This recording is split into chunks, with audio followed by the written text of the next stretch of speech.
So we'll go into game number 2. It is on Star Station. Starting up at the top right-hand side as our blue Terran player, who is of course playing for Team Liquid. It is Taeja, and his opponent down at the bottom right-hand side is our green Terran player.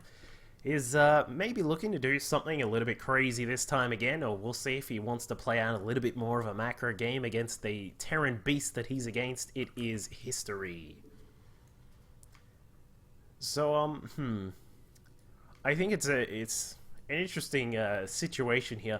The guys have they've actually loaded up the version of Star Station that doesn't have forced cross spawns. I'm not exactly sure if this was the right map to use, but you know, whatever. It's going to be difficult either way for History, but he's certainly going to give it a red hot go. Team Taeja. So History. Yeah, it's been a little bit weird. There sometimes, like a couple of times, we've seen we have actually seen the normal version with the cross spawns, and sometimes they've used this version, the GSL version, so I don't really know what's going on. But Taeja is going to start us off with a command center first, actually going for a very economic play. Just trying to get his, get his economy into a good shape. History is going to go for a double Macarax down at the natural. I'm sure everyone remembers good old Macca and his Macarax at the natural.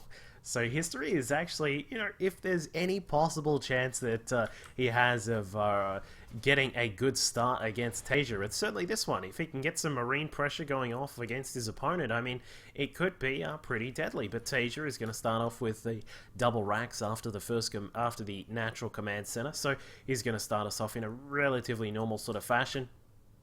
Taeja going to scout across and see what he can find out very soon.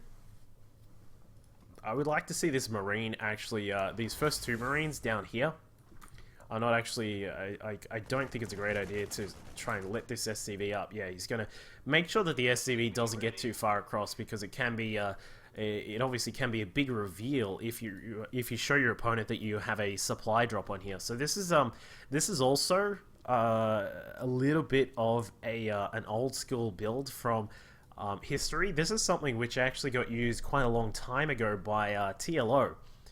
This kind of very heavy pressure build where you pick up the 3 racks, you throw down a supply drop on top of the first supply depot, and then you just send out SCVs and Marines and just basically constantly rally as much as you can across the map. So we'll see what Taeja is going to do about this. He does have 2 Marines out, or 3 Marines I should say, and this is actually... this could be really interesting here.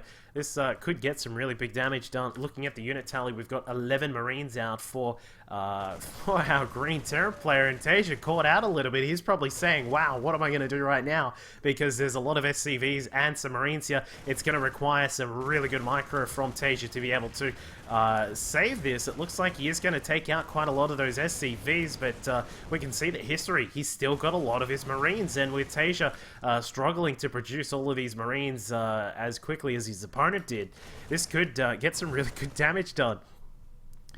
Taeja falling back to the corner of his base, trying to see what he can do in the back corner. The extra Marines now coming up from History. He needs to pull them all together. If he can keep his big group of Marines all together, then he should be able to win a fight. But Taeja is slowly climbing in the Marine count. It's 8 to 15, and oh wow, with the SCVs coming along, Taeja... is he actually... yeah, he's pretty much saved this right now. He has lost a few of his SCVs. Taeja now on 10 SCVs to just 4 of History. So this is going to be a very quick game number 2, it seems like, because Taeja is now taking control of the top of his ramp. He's going to come down and try and get rid of the rest of these Marines, and that should be it. GG, well played from History in game number 2. So Taeja takes